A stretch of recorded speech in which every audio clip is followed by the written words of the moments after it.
ರಾಜ್ಯ ಸರ್ಕಾರದ ಪಂಚ ಗ್ಯಾರಂಟಿ ಯೋಜನೆಗಳಲ್ಲಿ ಒಂದಾಗಿರುವ ಮಹಿಳೆಯರಿಗೆ ಮಾಸಿಕ 2,000 ಪಾವತಿಸುವ ಗೃಹಲಕ್ಷ್ಮಿ ಯೋಜನೆಯ ಫಲಾನುಭವಿಗಳ ಪಟ್ಟಿಯಿಂದ ಬೆಂಗಳೂರು ದಕ್ಷಿಣ ಜಿಲ್ಲೆಯ 4,756 ಮಹಿಳೆಯರನ್ನ ಕೈಬಿಡಲಾಗಿದೆ. ಈ ಫಲಾನುಭವಿಗಳು ಐಟಿ ಅಥವಾ ಜಿಎಸ್ಟಿ ರಿಟರ್ನ್ಸ್ ಸಲ್ಲಿಸುವ ಕುಟುಂಬದವರು ಎಂಬುದೇ ಇದಕ್ಕೆ ಕಾರಣ.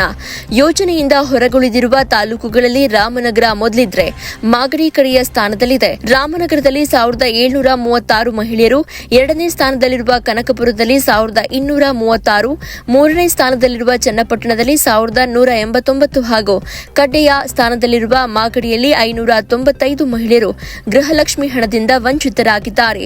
ಅರ್ಹರಿಗೆ ಮಾತ್ರ ಗೃಹಲಕ್ಷ್ಮಿ ಸೌಲಭ್ಯ ಸಿಗುವಂತೆ ಮಾಡುವ ಉದ್ದೇಶದಿಂದ ಯೋಜನೆ ಅನುಷ್ಠಾನದ ಹೊಣೆ ಹೊತ್ತಿರುವ ಮಹಿಳಾ ಮತ್ತು ಮಕ್ಕಳ ಕಲ್ಯಾಣ ಇಲಾಖೆಯು ಆಗಾಗ ಪಟ್ಟಿಯನ್ನು ಪರಿಷ್ಕರಿಸುತ್ತಾ ಬಂದಿದೆ. ಯೋಜನೆಯ ಸೌಲಭ್ಯ ಪಡೆಯಲು ನಿಗದಿಪಡಿಸಿರುವ ಮಾನದಂಡಗಳಿಗೆ ವಿರುದ್ಧವಾಗಿರುವ ಫಲಾನುಭವಿಗಳನ್ನ ಪಟ್ಟಿಯಿಂದ ಕೈಬಿಡಲಾಗಿದೆ.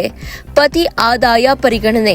ಕುಟುಂಬದ ಯಜಮಾನಿ ಅಥವಾ ಯಜಮಾನಿಯ ಪತಿ ಆದಾಯ ತೆರಿಗೆ ಅಥವಾ ಜಿಎಸ್ಟಿ ರಿಟರ್ನ್ಸ್ ಪಾವತಿದಾರರಾಗಿದ್ದಲ್ಲಿ ಅಂತಹವರು ಯೋಜನೆಗೆ ಅರ್ಹರಾಗಿರುವುದಿಲ್ಲ ಅಂತ ಮಹಿಳಾ ಮತ್ತು ಮಕ್ಕಳ ಕಲ್ಯಾಣ ಇಲಾಖೆಯ ಜಿಲ್ಲೆಯ ಉಪನಿರ್ದೇಶಕ ದಿನೇಶ್ ಪ್ರಜಾವಾಣಿಗೆ ತಿಳಿಸಿದರು. ಸರ್ಕಾರವು ಯೋಜನೆಗೆ ನಿಗದಿಪಡಿಸಿರುವ ಮಾನದಂಡಗಳ ಆಧಾರದ ಮೇಲೆ ಫಲಾನುಭವಿಗಳ ಪಟ್ಟಿಯನ್ನು ಪರಿಷ್ಕರಿಸಲಾಗಿದೆ. ಅದರಂತೆ ಜಿಲ್ಲೆಯಲ್ಲಿ 4,756 ಮಂದಿಯನ್ನ ಫಲಾನುಭವಿಗಳ ಪಟ್ಟಿಯಿಂದ ಕೈಬಿಡಲಾಗಿದೆ. ಈ ಪ್ರಕ್ರಿಯೆ ನಿರಂತರವಾಗಿ ನಡೆಯಲಿದೆ ಅಂತ ಅವರು ಹೇಳಿದ್ದಾರೆ. ಹಾಗಾದ್ರೆ ಯಾರ್ಯಾರು ಅರ್ಹರು? ಆಹಾರ ಮತ್ತು ನಾಗರಿಕ ಸರಬರಾಜು ಇಲಾಖೆ ವಿತರಿಸುವ ಅಂತ್ಯೋದಯ ಅನ್ನ ಯೋಜನೆ ಹಾಗೂ ಬಿಪಿಎಲ್ ಪಡಿತರ ಚೀಟಿಗಳಲ್ಲಿ ಕುಟುಂಬದ ಯಜಮಾನಿ ಅಂತ ನಮೂದಿಸಿರುವ ಮಹಿಳೆ ಗೃಹಲಕ್ಷ್ಮಿ ಯೋಜನೆಯ ಫಲಾನುಭವಿಗಳಾಗಲು ಅರ್ಹರಾಗಿರುತ್ತಾರೆ.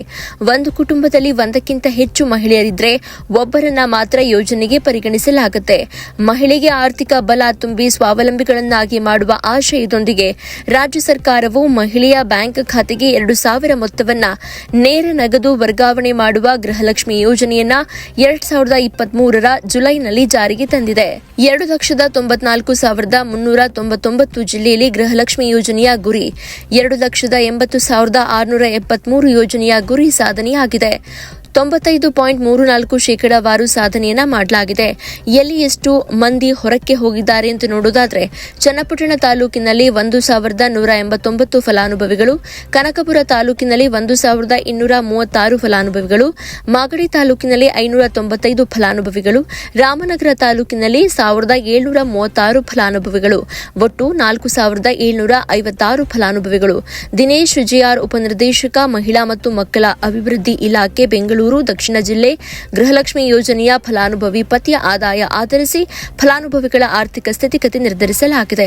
ಫಲಾನುಭವಿಯ ಪತಿ ಆದಾಯ ತೆರಿಗೆ ಅಥವಾ ಜಿಎಸ್ಟಿ ರಿಟರ್ನ್ಸ್ ಸಲ್ಲಿಸ್ತಾ ಇದ್ರೆ ಅಂತವರ ಹೆಸರು ಕೈಬಿಡಲಾಗಿದೆ ಅಂತ ಹೇಳಿದ್ದಾರೆ. ಮತ್ತಷ್ಟು ಸುದ್ದಿಗಳಿಗಾಗಿ ನೋಡ್ತಾ ಇರಿ ಪಬ್ಲಿಕ್ ನ್ಯೂಸ್ 24x7. ಇದು ಸತ್ಯದ ಧ್ವನಿ.